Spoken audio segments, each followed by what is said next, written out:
जो world press freedom index है उसमें पिछले 4-5 सालों में भारत लगातार नीचे आते आते 180 देशों में 150वें नंबर पे है। यानी भारत की पत्रकारिता, भारत के पत्रकार कितने स्वतंत्र हैं, इसको लेकर के स्पष्ट राय है कि 180 देशों की अगर सूची बनी है तो उसमें हम 150वें नंबर पे हैं। ये जो सूची बनती है उसमें दो तथ्य बहुत महत्वपूर्ण तरीके से देखे जाते हैं। एक तो आपको कितनी आज़ादी है और पत्रकारों पर कितनी सरकार के दबाव होते हैं और पत्रकारों पर कितनी सरकार की कार्रवाइयाँ होती हैं। दूसरा, पत्रकारों की कितनी हत्याएं होती हैं। और एक सबसे इम्पॉर्टेंट फैक्टर इसमें और जोड़ा जाता है कि पत्रकारिता कितनी निष्पक्ष है। और इसके बाद ये डेटा रिलीज होता है।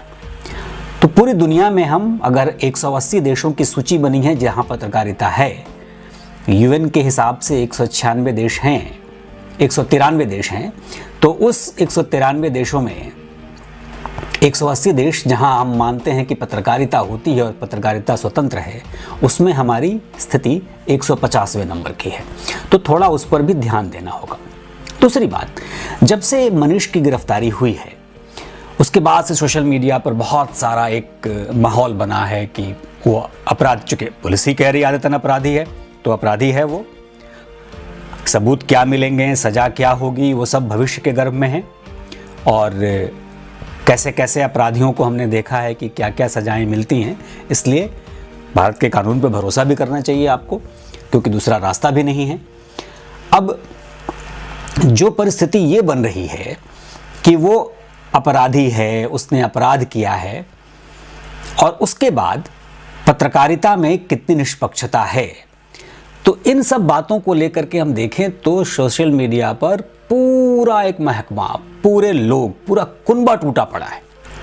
सोशल मीडिया पर लगातार लोग पक्ष में विपक्ष में बात कर रहे हैं। ज़्यादातर लोग विपक्ष में बात करने वालों की एक पूरी तादाद है, चाहे ट्विटर हो या फिर फेसबुक हो।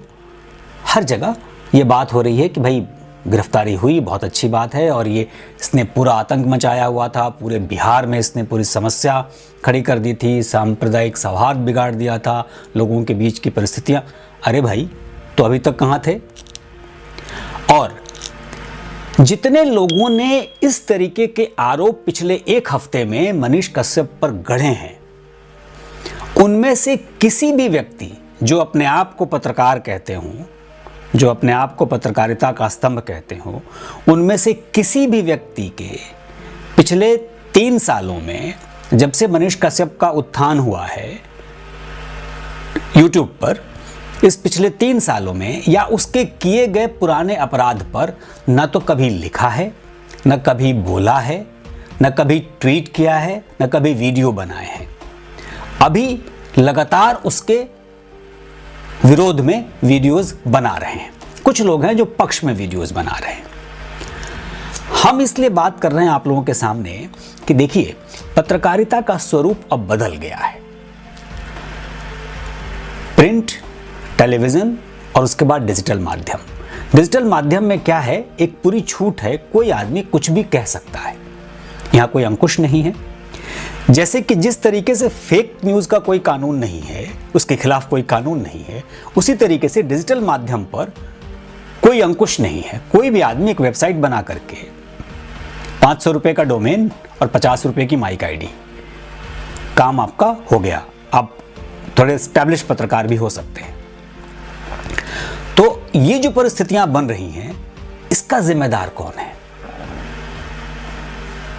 मनीष कश्यप, समाज, पुलिस, या वो पत्रकार जिनको वो काम सारे करने चाहिए थे, जो काम वो नहीं कर पाए, और उसकी जगह जो खाली थी उसमें एक माइक आईडी लेकर एक यूट्यूब का एक व्यक्ति यूट्यूबर बन के आगे बढ़ा और उसने अपनी जगह बना ली।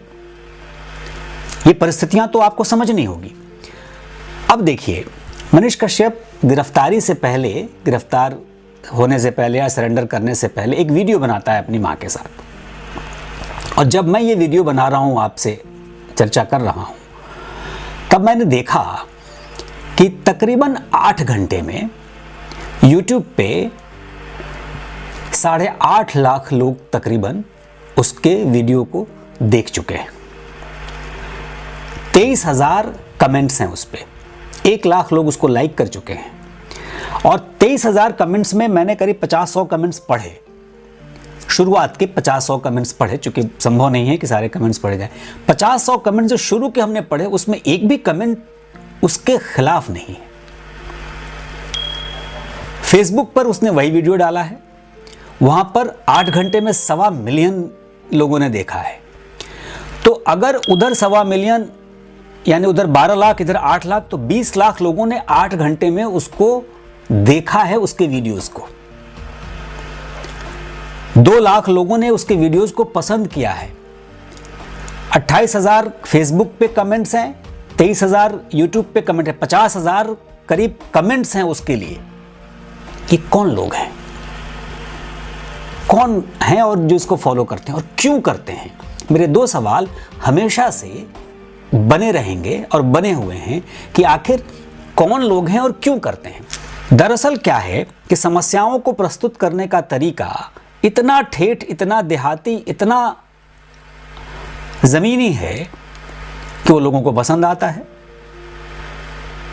उसकी अपनी भाषा में वो लोगों को पसंद आता है। अब ये जो समस्या है उसमें, हाँ, बहुत सारे उसके ऐसे वीडियोस हैं जिसमें उसने गाली गलौज भी की है। तो मेरा सवाल तब उठता है कि जब वो गाली गलौज कर रहा था और जो लोग, जो बिहार के पत्रकार या बिहार के दूसरे यूट्यूबर या कुछ दिल्ली गाजियाबाद में बैठे यूट्यूबर्स, बहुत सारे ऐसे लोग हैं जो मुख्य धारा की पत्रकारिता से धकियाने के बाद यूट्यूब पे आए हैं। कहने को आप हमारे लिए भी कह सकते हैं, लेकिन जिसको मालूम है उसको मालूम है कि मुख्य धारा की पत्रकारिता मैंने डेलिबरेटली छोड़ा है। उसकी बहुत सारी वजह हैं, उस पर कभी और बात करेंगे। मैं ये कह रहा हूं कि जिस तरीके से इन सारी जगहों से निकल करके उसके फेवर में लोग आ रहे हैं और जिस तरीके से जो लोग विरोध कर रहे हैं, इस दोनों में कोई तारतम्य बैठता है क्या? क्या वजह है? तो मेरा प्रश्न वो बना रहेगा कि कौन से लोग हैं और क्यों फॉलो करते हैं। जब क्यों के जवाब में आप जाएंगे तब जड़ तक पहुंचेंगे, तब आपको मालूम होगा कि आखिर वो क्यों क्या है। क्यों, और उस क्यों से जब आप समस्याओं को समझना शुरू करेंगे तो उस क्यों से इस पूरी परिस्थितियों का आकलन होगा और इस सारी परिस्थितियों का मामला साफ साफ दिखाई देगा कि वो जो क्यों है वही इस समस्या की जड़ है, वही इस अपराध की जड़ है, वही इस समस्या की जड़ है, वही इस घटना की जड़ है और वही कौन और क्यों की वजह से ये पूरा मामला खड़ा हुआ है।